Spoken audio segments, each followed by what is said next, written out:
اللہ الرحمن الرحیم الحمد للہ رب العالمین والصلاة والسلام علی نبینا محمد وعلی آلہ وصحبہ اجمعین اما بعد فعن ابی ہریرۃ رضی اللہ تعالی عنہ قال نہى رسول اللہ صلی اللہ علیہ وسلم ان یبیع حاضر لباد ولا تناجشوا ولا يبيع الرجل على بيع أخيه ولا يخطب على خطبة أخيه ولا تسأل المرأة طلاق أختها لتكفأ ما في إنائها متفق عليه ولمسلم لا يسمي المسلم على صوم أخيه۔ اس حدیث میں کئی چیزوں کی ممانعہ ذکر کی گئی ہے۔ ابو ہریرہ رضی اللہ عنہ سے روایت ہے، نبی صلی اللہ علیہ وسلم نے فرمایا، نبی صلی اللہ علیہ وسلم نے منع فرمایا کہ کوئی شہری دیہاتی کے لیے بیع نہ کرے۔ پہلے بھی یہ بات گزشتہ درس میں ہو چکی ہے کہ دیہات سے اگر سامان لے کر کے اگر کوئی دیہاتی بازار میں اترتا ہے تو دیہاتی کو اپنے بیچنے دینا چاہیے، جو مناسب بھاؤ سے چاہے گا بیچے گا۔ مال اگر بازار میں زیادہ آتا ہے منڈی میں تو پھر بازار والوں کو سہولت ہوتی ہے اور سستے میں آدمی خریدتا ہے سامان، اور شہری اس کو یہ نہ کہے کہ صاحب میرے پاس چھوڑ دو سامان، ہم تمہارا سامان بیچ دیں گے۔ لوگوں کو ان کے حال پر چھوڑو، شہری دیہاتی سے خریدے، دیہاتی شہری سے بیچے، اس میں بیچ میں کسی شہری کو انٹرفیئر کرنے کی ضرورت نہیں۔ اور دوسرا جملہ ہے ولا تناجشوا، نجش مت کرو، یعنی بغیر خریداری کے ارادے کے بغیر صرف بائع کو فائدہ پہنچانے کے لیے یا خریدار کو گھاٹے میں ڈالنے کے لیے سامان کی قیمت بڑھا دیا۔ دو چار آدمی وہاں کھڑے ہو گئے اور قیمت بڑھا دیا، 100 کو 1000 میں بچوا دیا اور چلا گیا، تو پھر بائع سے تال میل ہے تو کچھ کمیشن سب کو 10-10 20-20 روپیہ کر کے دے دیا، جو ہوتا ہے منڈیوں میں۔ اس طرح کا عمل نہیں ہونا چاہیے۔ تو اگر آپ واقعی خریدنا چاہتے ہیں تب تو ٹھیک ہے، آپ بڑھ کے دام لگائیے، سمجھا، لیکن یہ نہیں کہ صاحب خریدنا نہیں ہے اور اصلی خریدار کو پھنسانا ہو تو بولی پر بولی لگائے جا رہے ہیں، قیمت پر قیمت بڑھائے جا رہے ہیں، تو یہ عمل بھی ناجائز اور حرام ہے اور دھوکہ غرر ہے اور حسد اور عداوت کو دلوں میں پیدا کرنے کا ذریعہ ہے۔ اسی طریقے سے فرمایا آپ نے ولا یبیع الرجل علی بیع اخیہ، کوئی آدمی اپنے بھائی کی بیع پر بیع نہ کرے۔ بھائی سے مراد دینی بھائی ہو یا اپنا بھائی ہو، کوئی بھی دینی بھائی ہے آپ کا، وہ کسی دکان پہ گیا مثال کے طور پر، کچھ خرید رہا ہے، مثال کے طور پر یہ کتاب خریدنا چاہتا ہے، کتاب والے سے اس نے کہا کہ بھئی 100 روپے میں ہم اس کتاب کو بیچیں گے، تو دوسرا دکاندار جو بغل میں ہے کتاب والا وہ آ جائے اس دکان پر اور خریدار کو کہے کہ اس سے اچھی جلد والی کتاب اور اس سے اچھے کاغذ والی کتاب ہم آپ کو 100 روپے میں دیں گے، جو کاغذ ہے اور جو جلد ہے اس کی، اس سے اچھی کتاب آپ کو دیں گے، صفت اس سے اچھی ہوگی۔ یا یہ کہے کہ یہی کتاب، ٹھیک یہی کتاب، ایسی چھاپے کھانے کی کتاب ہم آپ کو 90 روپے میں دیں گے،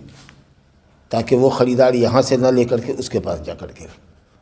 اب ظاہر ہے کہ اگر اس طریقے سے ایک آدمی کہیں بیع کر رہا ہے، خرید اپنا سامان بیچ رہا ہے، اور دوسرا دکاندار وہاں آ کر کے گراہک کو بہکا کر کے لے جائے، تو پہلے دکاندار کے دل میں دوسرے دکاندار کے تعلق سے نفرت اور عداوت ہوگی کہ نہیں ہوگی؟ ہو سکتا ہے کہ مار پیٹ کی نوبت آئے، گالی گلوچ ہو جائے، لاٹھی لٹھوگل ہو جائے، تو اس طرح کی کیفیت غلط ہے۔ دیکھو کہ اگر اس کے یہاں سے نہیں اس کا دام بھاؤ پٹا، تمہاری دکان پر آوے تو تم کو جس قیمت پہ بیچنا ہے بیچو، لیکن یہ کہ صاحب دوسرے کی دکان پر جا کر کے خریدار کو یہ کہنا کہ یہی چیز ہم 10 روپیہ کم میں دے رہے ہیں، ہم سے آ کے لو، اور اسی طریقے سے خریدار بائع کو خریدنے والا بھی یہ کہے کہ صاحب ہماری یہ بیع کو توڑ دو، ہم فلاں جگہ سے جا کر کے لے لیں گے، سب جا کے خرید کر کے کوئی لے گیا ہے اور آپ گئے اس کے پاس اور یہ کہا کہ تم اس سامان کو واپس کراؤ، ٹھیک ہے یہی سامان ہم تم کو اتنے روپے میں دیتے ہیں، سمجھا۔ تو بیع اور شراء، خریدنا اور بیچنا دونوں ایک ہی طرح کی چیز ہے۔ تو اسی طریقے سے خریدار کو بھٹکانا یا بائع کو بھٹکانا، مثال کے طور پر کوئی خریدار آئے، خریدار آئے دکان والے کے پاس، کہہ کہ اچھا یہ 100 روپے میں دے رہے ہیں ان کو، ارے ہم کو بھی ضرورت ہے اس کتاب کی، ایسا کیجیے نا ہم 120 روپیہ دیتے ہیں، ہم کو دے دیجیے، سمجھا؟ تو خریدار ہی کچھ پیسہ بڑھا کر کے بائے کو کے اندر لالچ پیدا کر دے، اور جو پہلے سے جس کی گفتگو ہو رہی ہے 100 روپے میں آدمی اچک لے۔ آج کل خوب ہوتا ہے۔ اب زمین اگر مان لیجیے کہ خرید رہے ایک آدمی سے 1 لاکھ روپے کٹھا بات کر لیا ہے، اب پیسہ والا گفتگو ہو جانے کے بعد بھی اس کے پاس آ کر کے کہے گا کہ سنا ہے کہ 1 لاکھ روپے کٹھا بیچا ہے، ہم 1.25 لاکھ روپے دے رہے ہیں، آپ ہم کو دے دیجیے، سمجھا؟ تو خریدار اس طریقے سے معاملہ کرتا ہے، تو آپ سوچ لیجیے کہ پہلے خریدار کو کتنی تکلیف ہوگی کہ اس نے کیسے اچک لیا، یا سامان والے کی لالچ کیسے اس سامان کے اندر بڑھا دی۔ تو دونوں شکل ہیں، بیچنے والا آ کر کے کہے کہ بھائی چلو ہم اس سے کم میں دے دیتے ہیں، یا خریدنے والا آ کر کے کہے کہ اتنے ہی میں بیچ رہے ہو، ارے ہم اس سے بڑھ کے دام دیتے ہیں، ہم کو دے دو۔ یہ بالکل ناجائز ہے، حرام ہے۔ مسلمان کا بھائی ہے، کیوں کسی کی عداوت اور دشمنی کر رہے ہو؟ لے دو، اگر وہ چھوڑ دے گا تو تم لے لینا، سمجھا کہ؟ تو یہ طریقہ ٹھیک نہیں ہے کہ کسی کے بے پر بے کرو یا کسی کی خریداری پر خریداری کرو، ہم اتنا بڑھ کے دیتے ہیں یا تم کو ہم اس سے کم میں دیتے ہیں، دونوں طریقہ صحیح نہیں۔ حتیٰ کہ نبی صلی اللہ علیہ وسلم نے آگے فرمایا ہے کہ کوئی مسلمان کسی مسلمان کے بھاؤ بٹے پر بھاؤ بٹا نہیں کرے، وہ دونوں بھاؤ بٹا کر رہا ہے، 100 روپیہ کہہ رہا ہے تو خریدار کہہ رہا نہیں کم کیجیے، ہم 70 روپے دیں گے، وہ کہا نہیں 70 میں نہیں ہوگا، بہت ضد کر رہے ہیں تو چلیے ہم 90 میں دے دیں گے، مگر اس سے کم نہیں آ رہے ہیں، ارے نہیں 80 میں دے دیجیے۔ تو ابھی بھاؤ بٹا چل رہا ہے، دوسرا آ گیا بھاؤ بٹا کرنے کے لیے، بالکل جائز نہیں ہے، یہ سب نفرت ہے اور نفرت پیدا کرنے کا ذریعہ ہے۔ اسی طریقے سے فرمایا کہ کوئی اپنے بھائی کے پیغام نکاح پر پیغام نکاح نہ دے۔ اب کوئی مرد ہے کسی عورت کو پیغام نکاح دے رہا ہے، یا کسی کی بیٹی کو اس نے پیغام نکاح دیا باپ کے ذریعے کہ آپ کے بیٹی سے ہم شادی کرنا چاہتے ہیں یا اپنے بیٹے کی شادی کرنا چاہتے ہیں، اور معلوم ہوا کہ صاحب فلاں کا رشتہ فلاں جگہ لگ رہا ہے، اور اس نے آگے بڑھ کر کے کہا کہ صاحب ہمارے پاس بھی تو لڑکا ہے، ہمارے لڑکے سے اپنی بیٹی کا رشتہ کر لیجیے، یا بیٹی والا بیٹے والے کے پاس آوے کہ سنا ہے کہ آپ فلاں جگہ شادی کر رہے ہیں، آپ ہمارے یہاں بیٹی کا بیاہ کیجیے، بیٹے کا بیاہ کیجیے، ہم آپ کو بڑھ کر کے آج کل جو معاملہ ہے تلک جہیز کا، سلامی کا ناجائز، یہ بڑھ کر کے دیں گے۔ تو یہ جو معاملہ ہوتا ہے یہ بھی الفت اور محبت کے لیے قیچی، عداوت پیدا کرنے کا ذریعہ، سمجھا کہ نہیں؟ تو دیکھو کہ اگر کسی کی بات کہیں چل رہی ہے رشتے کی تو اس میں مداخلت مت کرو، ہونے دو بات کو، اگر بات بن گئی تو ٹھیک ہے، اللہ تمہارے لیے انتظام کرے گا، نہیں بات بنی، رشتہ ٹوٹ گیا، ختم ہو گئی، بات ختم ہو گئی، تب پھر تم رشتہ پیش کرو۔ یا اگر ایسی پوزیشن میں ہو کہ ابھی رشتہ قبول ہی کر رہا ہے، کہیں کسی سے بات نہیں ہوئی ہے، دیکھا سنی نہیں ہوئی ہے، ایک دوسرے کو دیکھا نہیں ہے، کوئی فریق ایک دوسرے کی طرف ابھی مائل نہیں ہوا ہے، تب آپ رشتہ دے سکتے ہیں۔ پوچھا کہ بھائی سنا ہے کہ بیٹے کی شادی کر رہے ہیں، ہاں تو آپ کے پاس بھی کوئی رشتہ ہے؟ کہا ہے نا، تو دے دیجئے، بایو ڈاٹا دے دیجئے، تفصیلات دے دیجئے، کچھ اور لوگ بھی آئے تو آپ بھی دے دیجئے، 2-3-4 جگہ کا رشتہ آئے گا تو دیکھیں گے جو اچھا ہوگا وہ کر لیں گے۔ اگر اس پوزیشن میں ہے کہ وہ رشتہ کئی جہتوں سے کئی طرف سے قبول کر رہا ہے تو دینے میں کوئی حرج نہیں، لیکن اگر یہ بات نہیں ہے اور آپ کو پتہ ہے کہ فلاں فلاں سے بات کر رہا ہے، رشتے کی بات ہو رہی ہے، تو آپ دیکھتے رہیے بات ہوتی ہے کہ نہیں ہوتی ہے، اس میں پیچ مت بھریے یا معاملے کو خراب مت کیجیے، ہونے دیجیے معاملے کو۔ تو پیغام پر پیغام نہیں دینا چاہیے، سمجھا کہ نہیں؟ لیکن اگر بات پختہ نہیں ہے یا آپ سے کوئی مشورہ لینے آوے کہ دیکھیے ہمارے پاس 3 آدمی کا رشتہ ہے، آپ کیا مشورہ دیتے ہیں، کس کے یہاں کریں، آپ کو اپنا ہمدرد سمجھ کے آ رہا ہے کرنے کے لیے، تو آپ خیر خواہی کیجیے، جس کے یہاں بہتر ہو وہ بہتر مشورہ دیجیے۔ ایک خاتون تھی فاطمہ بنت قیس رضی اللہ عنہ، ان کے شوہر نے اس کو 3 الگ الگ موقع پر طلاق دے دیا تھا، اب وہ فائنل ہو گئی تھی، مطلقہ بائنہ ہو گئی تھی، ابھی کبھی شوہر کے پاس رہ نہیں سکتی تھی۔ تو نبی صاحب کو معلوم ہوا، مختصر میں بتا رہے ہیں، تو آپ نے کہا کہ جب تمہاری عدت گزر جائے تو مجھے خبر کرنا، مجھے خبر کرنا۔ جب عدت گزر گئی تو اس نے خبر کیا اور کہا کہ اس درمیان میں مجھ کو 3 آدمی کی طرف سے پیغام ملا، ایک معاویہ نے پیغام دیا ہے، ایک ابو جہل نے پیغام دیا ہے، ابو جہم نے، اور تیسرا اسامہ نے پیغام دیا۔ تو آپ بتائیے کس سے کروں؟ تو نبی صلی اللہ علیہ وسلم نے فرمایا کہ معاویہ فقیر آدمی ہے، دیندار با اخلاق تو ہے، تو سب تو صحابی ہیں، سب دیندار با اخلاق ہے، لیکن فقیر ہے، محتاج مسکین ہے، گویا کہ وہ کھانا خرچ مناسب انداز سے نہیں دے پائے گا۔ اور کہا ابو جہم جو ہے وہ بڑا بڑکھنڈا ہے، بیوی کو بہت مارتا ہے، اس کی شکایت پہلے بھی آ چکی ہے، ضراب النساء، وہ بیوی کو بہت لٹھیاتا ہے۔ آپ نے کہا ولیکن انکحی اسامہ، تو اسامہ سے شادی کر لیں، اسامہ سے کر لیں، سمجھا کہ نہیں؟ چنانچہ نبی صلی اللہ علیہ وسلم کے مشورے پر اس خاتون نے اسامہ بن زید سے، جو آزاد کردہ غلام کا بیٹا تھا، اس سے شادی کیا۔ وہ ابھی بھی آزاد تھے، لیکن ایک نسل پہلے باپ غلام تھا۔ تو یہ خاتون کہتی کہ میں نے اسامہ سے شادی کی اور بہت اچھی شادی گزری اور بہت خوشگوار زندگی گزری، اور میں رشک کرتی تھی کہ نبی صلی اللہ علیہ وسلم کے مشورے پر ہم نے عمل کیا۔ تو مشورہ صحیح دینا چاہیے۔ اب دوسرے یہ کہ اگر شادی بیاہ کے لیے کوئی مشورہ لے تو اس کو مشورہ دینا چاہیے، صحیح مشورہ دینا چاہیے۔ اور اگر اس میں کسی کی برائی بیان کرنے کی ضرورت پڑ رہی ہے کہ کیوں فلانے کی حل نہ کرو، تو وہ بتانا بھی غیبت میں داخل نہیں ہے، کیونکہ یہ خیر خواہی ہے اس کی۔ آج مان لیجئے کہ وہ سود خور ہے، سود خور کے یہاں آپ نے بیٹی کا اس کی بیاہ کروا دیا، وہ نیک خاتون نمازی تھی، یا مان لیجئے کہ نعوذ باللہ لڑکا شرابی تھا، اور آپ نے کہہ دیا کہ ہاں ٹھیک ہے، محلے میں کا رشتہ ہے، کیسے ہم خراب کریں، کیسے کہیں کہ شرابی لڑکا ہے، کیسے کہیں کہ اس کا باپ جواری ہے، کیسے یہ بات کہے، اور آپ نے شادی کرا دی۔ اور مان لیجئے کہ اس کو جب بعد میں معلوم ہوا، اس کی لڑکی آئی اور شراب پی کر کے آ رہا ہے، گالی دے رہا ہے، مار رہا ہے، پیٹ رہا ہے، اس کو جب معلوم ہوا تو اس کے دل میں کتنی نفرت ہوگی آپ کے تعلق سے، کیا سوچے گا کہ اس آدمی پر میں نے اعتبار کیا، یہ محلے کا آدمی تھا، یہ سب کچھ جانتا تھا، لیکن اس نے عیب کو چھپایا۔ تو آپ عیب پر پردہ نہیں دے رہے، بلکہ کسی لڑکی کی زندگی کے ساتھ کھیل رہے ہیں، کسی کی عزت کے ساتھ کھیل رہے ہیں۔ تو جو مشورہ ہو وہ صحیح مشورہ دیجیے، اور اگر چپ رہنا چاہتے تو کسی اور سے پوچھ لیجیے، ہم کو چھوڑ دیجیے، لیکن سوچ سمجھ کے کیجیے، اشارہ دے دیجیے۔ تو ایسے موقع پر اگر کسی مسلمان کی خیر خواہی میں اگر آپ کو کچھ بولنا پڑے تو انشاءاللہ یہ غیبت ہے، سمجھا کہ نہیں؟ دیکھیے نبی صلی اللہ علیہ وسلم نے کیسے کہا کہ فلانا غریب ہے، فقیر ہے، کیا کھلاوے گا تم کو، اور فلانا مرکھنڈا ہے، پٹائی کرے گا تمہاری، لیکن فلاں سے کرو۔ تو بہرحال خلاصہ یہ ہے کہ اگر رشتے اسی طریقے سے قبول کیے جا رہے ہیں، ابھی کسی طرف بات پختہ نہیں ہوئی ہے، لین دین نہیں ہوا ہے، آمد رفت نہیں ہوئی ہے، لڑکا لڑکی کا دیکھا سنی نہیں ہوا، جو ہم لوگ کے معاشرے میں ہوتا ہے، جب تک یہ سب صورتحال نہیں ہے، ابھی رشتہ قبول ہی کیا جا رہا ہے، تو رشتے پر رشتہ دیا جا سکتا ہے۔ لیکن اگر بات چیت ہو رہی ہے، ایک راؤنڈ گفتگو ہو گئی ہے، اور اب ایک دوسرے کے یہاں آنے جانے کا سلسلہ شروع ہے، دیکھنے سننے کا، تو اس بیچ میں دوسرے شخص کو اپنے بیٹی کا یا بیٹی کا رشتہ آفر نہیں کرنا چاہیے۔ اسی طریقہ سے ولا تسأل المرأة طلاق اختها، کوئی عورت اپنی بہن کے طلاق کا مطالبہ نہ کرے۔ عام طریقہ سے یہ ہوتا ہے کہ معاشرے میں اگر ایک آدمی کے پاس ایک بیوی ہے، کوئی دوسری عورت سے شادی کرنا چاہتا ہے، تو دوسری بیوی شرط لگا دیتی ہے کہ ہم سے شادی کرو گے پہلی کا طلاق دو، تب ہم سے شادی کرو۔ کیوں طلاق دے گا وہ؟ یہ بالکل بھیجا باطل شرط ہے، یہ شرط لگانا حرام ہے، ناجائز ہے،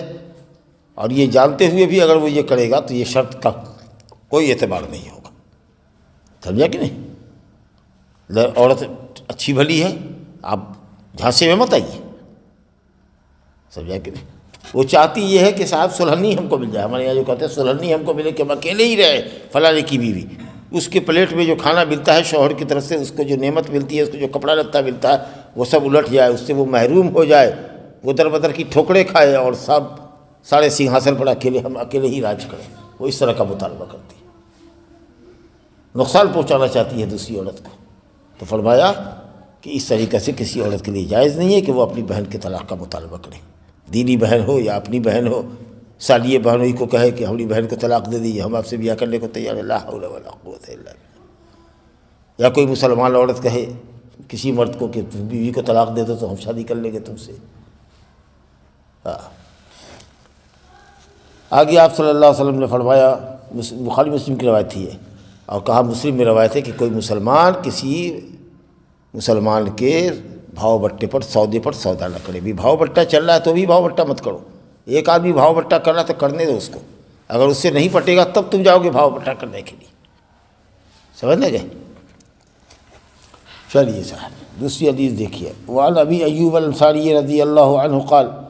سمعت رسول اللہ صلی اللہ علیہ وسلم یقول من فرق بین والدۃ وولدها فرق اللہ بینہ وبین احبتہ یوم القیامہ رواہ احمد وصححہ الترمذی والحاکم ولکن فی اسنادہ مقال ولہ شاہد. کہتے ہیں حدیث تو کمزور ہے لیکن استدلال کے لائق ہے. ابو ایوب انصاری رضی اللہ عنہ کہتے ہیں کہ میں نے رسول اللہ صلی اللہ علیہ وسلم فرماتے ہوئے سنا کہ ماں اور اس بیٹے کے درمیان تفریق مت کرو بیع کے اندر. دونوں غلام ہیں مثال کے طور پر، ماں بھی غلام ہے بیٹا بھی غلام ہے، اور بیچ رہے ہو تم تو بیٹا کسی کے ہاتھ بیچ دیا، ماں کسی کے ہاتھ بیچ دیا، اور بچہ اس کا چھوٹا ہے جو بغیر ماں کے نہیں رہ سکتا ہے، اور ماں کی ممتا بچے کے بغیر نہیں رہ سکتی، پریشان رہے گی اپنے بچے کے لیے. تو اگر بیچ رہا ہے تو دونوں کو ایک ہی کے پاس بیچو، اور نہیں تو اس وقت تک انتظار کرو جب تک کہ بیٹا ماں سے الگ نہ ہونے والا نہ ہو جائے. کیونکہ بچپن میں ماں کو زیادہ پیار ہوتا ہے، بچہ بھی ماں کے بغیر نہیں رہتا، لیکن جب بڑا ہو گیا تو ماں سے الگ بھی رہنے لگتا ہے اور ماں بھی اس سے الگ ہو جاتی ہے. سمجھا کہ نہیں؟ حدیث میں بھی آیا ہے کہ اگر کسی کا چھوٹا چھوٹا بچہ ہو، شوہر مر جائے تو بچے کو پال پوس کر کے بڑا کر دے، اس کے بعد اس عورت کو چاہیے کہ دوسری شادی کر لے، مناسب رشتہ کر لے، کیونکہ اس کی بھی اپنی زندگی ہے پوری سامنے اس کے ہے، اور بچے کو بھی بڑا کر دیا، جس کو ہماری اصطلاح میں کہتے ہیں نا کہ اڑنے والا بنا دیا. اب وہ کہیں جائے گا، کمائے گا، کھٹائے گا، اپنا ہو گیا، بچہ ضائع برباد نہیں ہوا. تو یہ ایسی عورت بڑے اجر و ثواب کی مستحق ہوتی ہے. پہلے شوہر کے ساتھ وفاداری، اس کے بچوں کے ساتھ وفاداری کہ بچہ ضائع اور برباد نہ ہو، اور پھر اس کے بعد جب دیکھا کہ بچہ چھٹکڑا ہو گیا، بڑا ہو گیا، تو پھر اپنا کہیں مناسب رشتہ کر کے چلی گئی. اچھی بات ہے. تو بہرحال ماں اور بیٹے کے درمیان، اور اسی طریقہ سے روایت آگے آوے گی کہ دو غلام تھے، دونوں بھائی تھے، اور دونوں بھائی ایک دوسرے کے بغیر رہ نہیں سکتا تھا. تو ایک کو ایک کے ہاتھ بیچا، ایک کو ایک کے ہاتھ بیچا، نکال نہیں، جاؤ جاؤ پکڑو پکڑو پکڑو، جلدی دونوں کو پکڑو، اور دونوں سے واپس الگ الگ آدمی کے ہاتھ بیچے ہو اس کو واپس لو. یا تو ایک آدمی کے ہاتھ بیچو یا نہیں تو بیع کو واپس کر لو. لیکن جب دونوں بھائی بڑے ہو جائیں اور ایک دوسرے سے بے نیاز ہو جائیں تو پھر جیسے چاہو بیچو. تو اس طریقے سے دو رشتہ داروں کے درمیان، قرابت مندوں کے درمیان تفریق کرنا، جو بکنے والے ہوں، جیسے غلام ہوتا تھا نا مرد، لونڈی ہوتی تھی نہیں، بیچی خریدی جاتی تھی، تو اس طرح کو کہ لوگوں کو جو ذوی الارحام ہیں، جو آپس کے رشتہ دار ہیں، قرابت مند ہیں، ماں بیٹا ہے، بھائی بھائی ہے، دو بہنیں ہیں، چھوٹی چھوٹی آئی ہے، پکڑ کے لائی گئی ہے، لونڈی ہے، یا خرید کے تم لائے ہو مارکیٹ سے، چھوٹی چھوٹی بچیاں ہیں جو ایک ساتھ رہتی ہے، ان کو بڑا ہونے دو، جب بڑی ہو جائیں گی تو الگ الگ کر دینا اس کو، لیکن ابھی نہیں. تو یہ انسانوں کے لیے، ابھی نہیں کہ بکری بیچ رہے ہیں تو بکری کا بچہ بھی ساتھ جانا چاہیے، بھینس بیچ رہے ہیں تو بھینس کا پرو بھی ساتھ جانا چاہیے. نہیں، بھینس بیچ دیا، پرو رکھ لیں گے، پاڑی رکھ لیں گے، مونس بچہ رکھ لیں گے، اس کو پال پوس کے بڑا کریں گے، صرف بھینس دیں گے بھائی، بچہ نہیں بیچیں گے.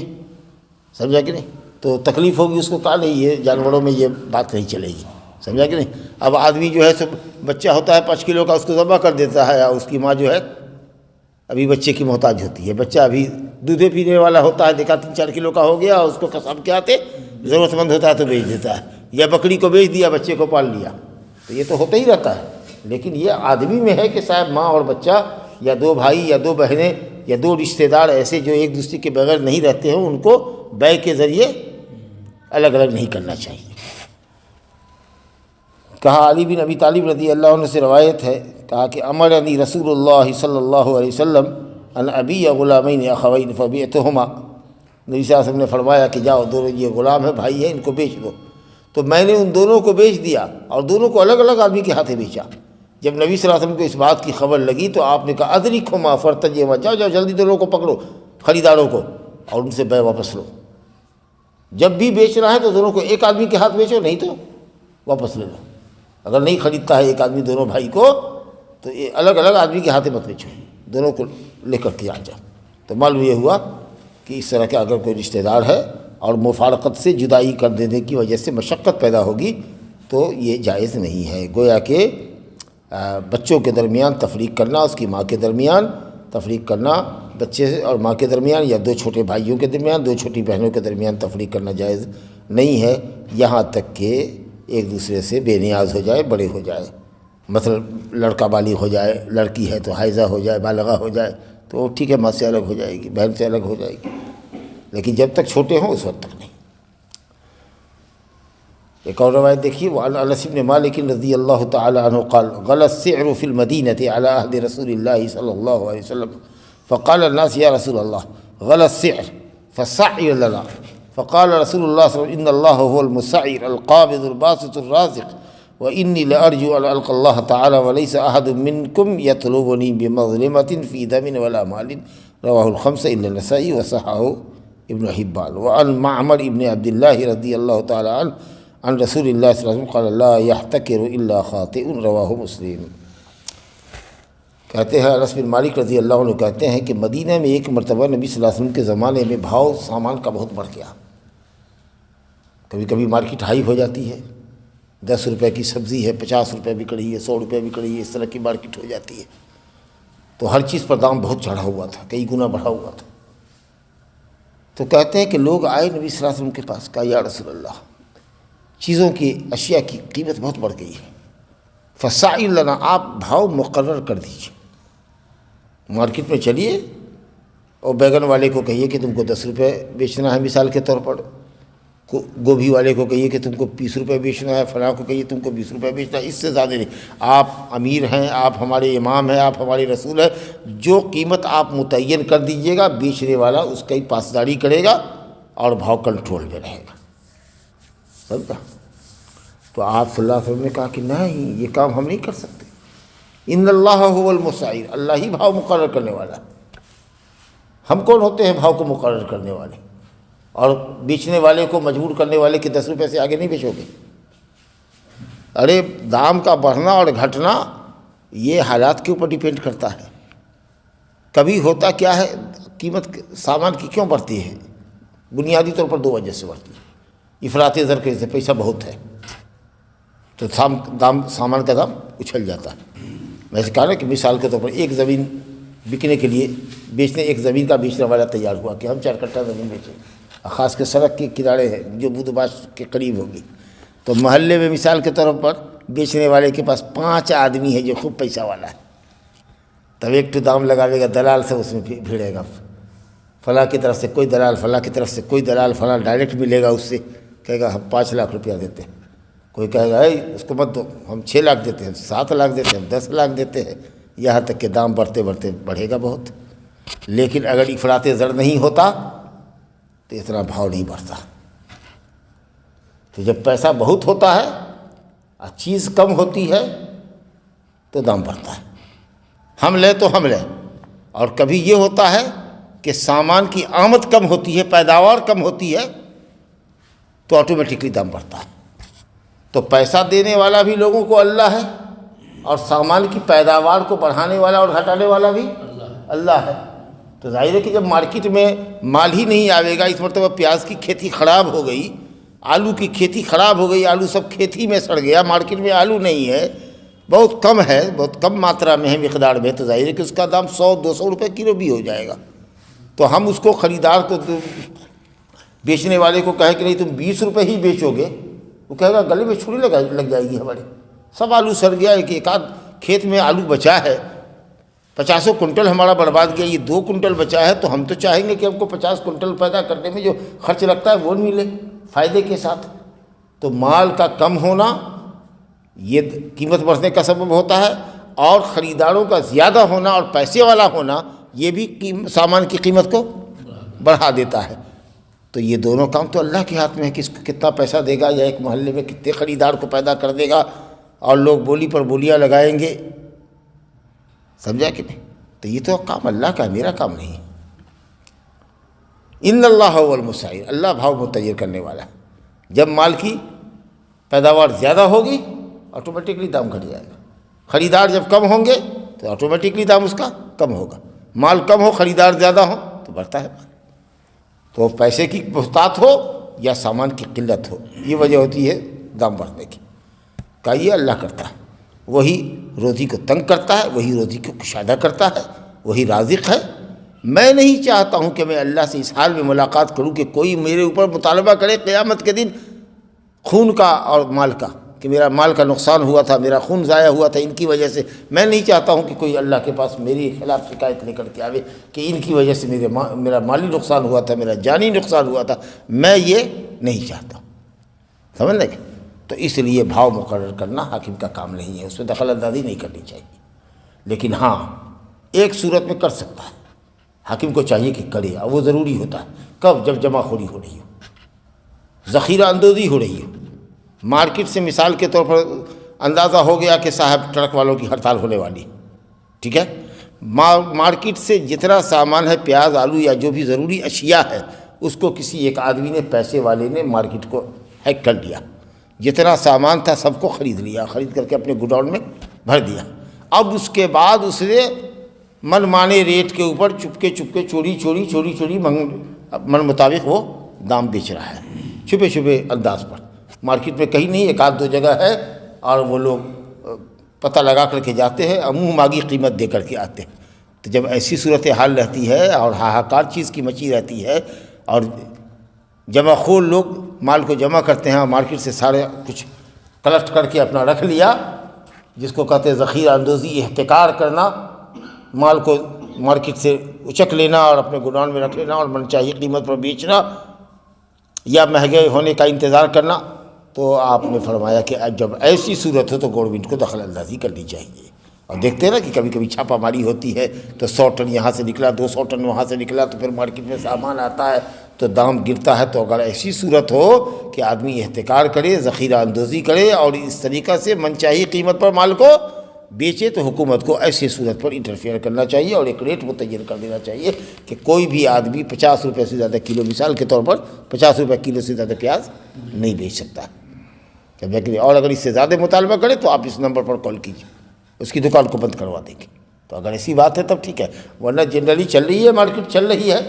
تو مال کی آوک پر ہے، جتنا مال آئے گا اس کے حساب سے دام کم ہوگا، مال کم ہوگا تو قیمت کم ہوگی۔ خریدار جب زیادہ ہوں گے مارکیٹ کے اندر اور مال کم ہوگا تو قیمت اچھلے گی، خریدار کم ہوں گے، مال زیادہ ہوگا تو دام کم ہوگا۔ یہ تو آٹومیٹکلی چیز ہے، بازار کے اندر ہوتا ہی رہتا ہے اتار چڑھاؤ۔ تو آپ نے فرمایا ہے، آگے روایت ہے معمر بن عبداللہ رضی اللہ عنہ کی، کہ رسول اللہ صلی اللہ علیہ وسلم نے فرمایا کہ ذخیرہ اندوزی کرنے والا، احتکار کرنے والا اور مارکیٹ کو ہیک کرنے والا اور من چاہی قیمت پر بیچنے والا اور خریداروں کو پریشان کرنے والا آدمی بہت